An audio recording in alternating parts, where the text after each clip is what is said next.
Les marchés font-ils ce pari que le pire est derrière nous, que le pire est dépassé, avec un CAC 40 autour de 4500 points et un Nasdaq à 9000 points?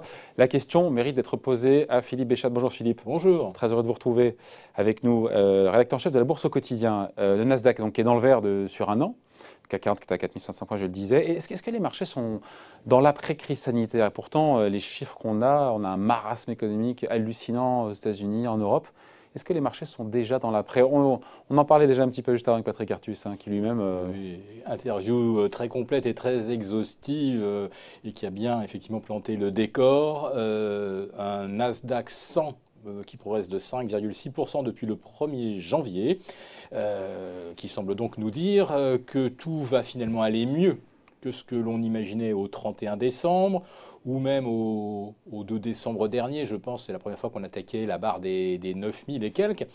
Est-ce que c'est pensable ou crédible d'imaginer qu'on aura plus de croissance, plus de bénéfices Je vous prends l'exemple du chômage. On est à 15 points de chômage. C'est ce qui a été annoncé vendredi aux États-Unis, 15%. En vrai, c'est 23. Bon, imaginons que ce soit 15 et pas 23. La Fed de Cleveland nous dit en fin d'année, on sera à 7% de taux de chômage. Donc oui, la situation sera peut-être meilleure aux États-Unis, a priori, qu'elle l'est aujourd'hui. Alors Fed de Cleveland, mais moi, bam, je dégaine la Fed d'Atlanta. Pour qui la croissance passerait de moins 17,4 à moins 39. Quand au deuxième trimestre. Entre le rythme annuel, là, au 30 juin, on sera à moins 34 d'après la Fed d'Atlanta. Voilà. Ouais. Donc chaque Fed l'ensemble des économies sont plutôt autour de moins 25, moins 30 sur le deuxième trimestre américain. Oui, c'est ça. Je pense que c'est à peu près... Ben oui, mais c'est qu'après, ça va reprendre progressivement. Et voilà, donc il faut bien se placer dans l'après aussi. Voilà. Alors, donc, ce que nous dit le Nasdaq 100 à 9220, c'est que les choses vont finalement aller mieux après la crise du Covid, ou alors c'est peut-être que Nasdaq 100 voit encore plus loin. C'est-à-dire qu'il voit la prochaine mutation du Covid qui sera encore plus létale à la fin de l'année 2020, et auquel cas la Fed devra mettre encore plus d'argent dans le marché. Parce qu'en fait, qu'est-ce qu'on a aujourd'hui? Donc c'est la Fed qui fait le marché, c'est ça votre truc. Mais d'ailleurs, Patrick Artus disait à peu près la même chose, qu'aujourd'hui, les marchés s'écartent totalement des fondamentaux économiques et ne regardent que... Ça fait très longtemps. Oui, mais encore plus depuis les quantitatives. Oui, là, c'est vrai que c'est devenu un peu caricatural. Je ne sais pas, pour l'illustrer, par exemple, vous prenez, tenez, une Twingo. Elle est vendue neuve, flambant neuve, 8 750 € le 1er janvier. Et puis là, elle vient de faire 3 tonneaux et elle a fini sa course dans un platane. Et là, elle n'est plus à 8 775 €, elle est à 9 220 €. Vous voyez que je prends la valeur du Nasdaq 100. Donc ça veut dire quoi? Soit on considère que l'épave encastrée dans le platane, à l'intérieur, il y a des airbags. Mais non, mais c'est une œuvre d'art maintenant. Exactement, c'est une œuvre d'art. Et à l'intérieur, il y a des airbags qui ont fonctionné. Donc ces airbags ont une valeur infinie puisqu'elles ont sauvé des vies, n'est-ce pas? Donc les airbags, c'est Microsoft, c'est Amazon, c'est Google et Apple. Voilà. Ou alors, si cette épave ne vaut pas 9220, ça veut dire à ce moment-là que la Fed va prendre à sa charge entièrement la réparation du véhicule. Vous dites, mais à ce moment-là, pourquoi est-ce qu'il vaut 9220 et pas 8 773 comme le 1er janvier? Parce que la Fed va vous offrir en plus le plein pour 10 000 km. Alors, ça envoie quand même un message assez paradoxal. Ou alors qu'il y ait plein d'espoir. Vous voudriez qu'il y ait une crise boursière en plus? Si on a évité la crise boursière, tant mieux. On l'a eu d'ailleurs depuis... Il y a eu un retracement des marchés actions européens de quoi, de 25 à 30% des deux côtés de l'Atlantique. Oui. C'est quand même mieux. Vous voudriez qu'en plus de la crise sanitaire, la crise économique, on ait en plus une crise boursière? Mais non, justement, ça envoie un message plein d'espoir. Finalement, vous, dont le restaurant est fermé pour une durée indéterminée, ou votre petit hôtel, ou votre Airbnb, où il n'y a plus de clients, bon, finalement, abandonnez tout ça, faites de la bourse. De toute façon, ça monte tout le temps. C'est pas la peine de créer un business, c'est un business, c'est compliqué. Ça monte pas tout le temps, on en a perdu 40% en 3 semaines sur tous les marchés au mois de mars.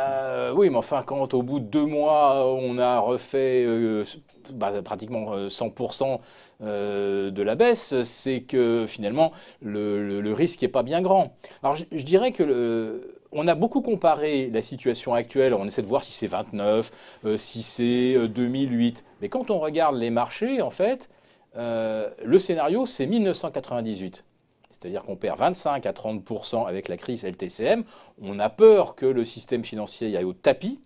Les banques centrales arrivent en disant « on est là » et tout se passe bien. Et au 15 février 1999, on a déjà effacé la totalité des pertes qu'on avait subies au mois d'octobre 1998. L'effet générateur n'est pas le même. À l'époque, une fois cette crise LTCM, c'était un Voilà. fonds, un hedge fund qui a fait Voilà. faillite. Et on s'est dit, d'un seul coup, il y avait un problème systémique. On avait le yen qui avait pris 10% en une séance. Enfin, c'était l'apocalypse totale. Et les banques centrales avaient tout calmé. Sauf que là, le rebond qu'on vient de voir est encore plus rapide. Sauf que la crise LTCM n'a pas fait un chômeur. Ou peut-être un prix Nobel chez LTCM qui s'était un peu raté. Et on s'est dit, bon, on va prendre congé sans être fâché. Mais ça n'est pas fait un chômeur. Là, vous avez quand même une crise où on a plus de 30 millions de chômeurs aux États-Unis. Et on va dire que les projections optimistes nous disent que 70% de ces gens auront retrouvé un travail d'ici la fin de l'année. Ça, c'est la version optimiste. 70%. C'est-à-dire qu'il n'y aura probablement pas tous les hôtels réouverts, pas tous les restaurants réouverts, pas tous les aéroports réouverts ou fonctionnant à 100%. Vous n'aurez pas non plus la grande distribution, parce que d'abord, il n'y aura plus JCPenney probablement qui aurait fait faillite.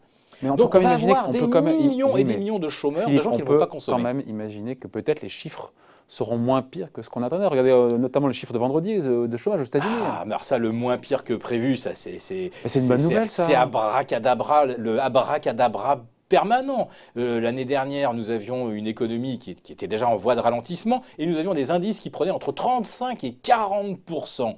Au 20 décembre dernier, le fameux Nasdaq 100 était déjà à 9000 et il avait pris 40%, avec une économie qui était en croissance moindre par rapport au début de l'année. Et on nous avait servi à longueur de temps, oui, ça ralentit, mais les résultats des entreprises sont moins pires que prévu. On va continuer de nous faire ce narratif.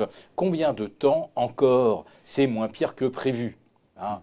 Et là, quand on aura les chiffres de juin et qu'on sera peut-être à moins 24 au lieu des moins 25, ou à moins 37 au lieu des moins 39 prévus par la fête d'Atlanta, on dira « Ah bah, moins 37, c'est quand même moins pire que les moins 39 qu'on attendait. » Enfin, c'est un narratif qui ne sert qu'à une chose, c'est abuser, excuse-moi, c'est des gogos quand même, ça ne trompe personne, c'est pour masquer le fait que les banques centrales maîtrisent absolument le jeu. Donc, il n'y a pas de pari, selon vous, fait par les marchés. Il y a des banques centrales qui sont là à la manœuvre, il y a aucun, qui font le marché. Il n'y a aucun pari, il y a un constat. Et il y a une déconnexion comme jamais dans l'histoire entre la réalité économique jamais dans l'histoire. Et la valorisation des marchés.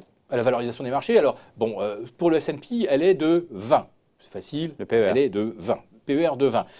Ça va. Fin décembre. Non, mais ça va, PER de 20. Ah non, ça ne va pas du tout. Historiquement, le PER médian, c'est 14. Et quand il y a de la croissance, c'est-à-dire que si vous avez 14 ou 15 de PE avec une croissance dont on pense qu'elle va repartir progressivement et qu'on a un peu de visibilité, c'est normal de payer 14-15. Là, on paye 20 avec une croissance dont personne n'a la moindre idée sur 2020 et 2021. Mais dans ce S&P 500 ou même dans le Nasdaq, qui se paye lui plus de 30, en fait, vous vous apercevez que 70% des valeurs du Nasdaq sont pour l'instant dans le rouge depuis le 1er janvier. Même chose ou à peu près pour le S&P 500. Et vous avez 10 valeurs qui sont communes au Nasdaq 100, au Nasdaq Composite et au S&P 500. Ces 10 valeurs, c'est les GAFA, Tesla, les Netflix. GAFA, plus Tesla, Netflix, PayPal, Gillette qui vient de se hisser dans le peloton des 100 milliards de capitalisation. Et donc, ces 10 valeurs, à elles seules, représentent aujourd'hui 62% du Nasdaq 100, 50% du Nasdaq Composite et un peu plus de 42% du S&P 500. 10 valeurs représentent 42%. Ça, c'était vraiment du jamais vu, cette extrême polarisation. Voilà, c'est ce qu'on appelle le winner takes all. Ouais. Et aujourd'hui, se demander ce que va faire la bourse ou ce que va faire Wall Street revient en fait à se demander ce que va faire Microsoft avec ses 25% de hausse depuis le 1er janvier, Amazon avec ses 29%, etc., etc. En fait, ces 5 valeurs, les GAFAM, c'est 5500 milliards de capitalisation. 5500 milliards. Le Nasdaq 100, aujourd'hui, c'est 10 300. Donc, la semaine dernière, la hausse des GAFAM fait que elles ont passé la barre des 50% de la capitalisation du Nasdaq 100. 5 valeurs pèsent autant que les 95 autres. Sur le Nasdaq Composite, où il y a plus de 2000 titres cotés, les 10 plus gros, avec leurs 6500 milliards, représentent aujourd'hui pratiquement 50% de la capitalisation. Donc, on est dans la caricature du marché absolument totale et à tous les niveaux. Donc, il n'y a pas de pari. Là, aujourd'hui, on a un constat. Le gérant constate quelque chose, un afflux de liquidité, et il faut qu'il l'alloue. C'est son métier. Il doit allouer la liquidité. Donc, qu'est-ce qu'il fait? Il va l'allouer sur des actions qui lui permettent de respecter son benchmark. Or, quand on a 5 valeurs qui représentent 50% du Nasdaq, ce qu'on se figure, on ne peut pas ne pas les avoir. On est obligé de les surpondérer. Plus on les surpondère, plus elles montent. Plus il faut en acheter, et plus le reste est complètement marginalisé. L'indice des valeurs value, depuis le 1er janvier au sein du S&P, est à moins 23%. Valeur décotée. Value, pas forcément.